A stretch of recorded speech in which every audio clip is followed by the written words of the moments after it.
Welcome to the Rim Break Rodeo. We hope this video helps.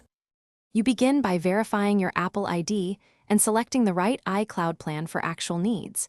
Pick 50 GB for casual use or 200 GB for shared family libraries. Next, turn on iCloud Drive and iCloud Photos in settings so files and images start syncing immediately.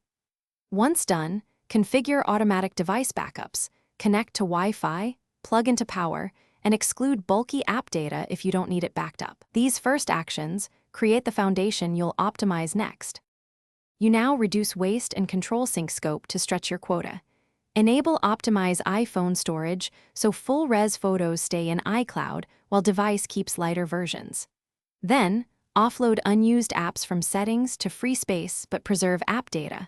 Proactively find and delete large files in iCloud Drive, especially old backups and video exports.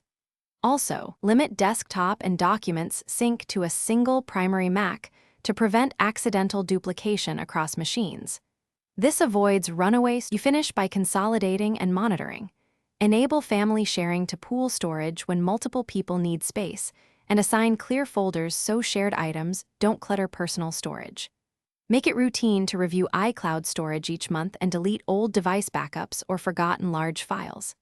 If syncing or uploads stall, sign out of iCloud and sign back in, reboot the device, and check Apple system status.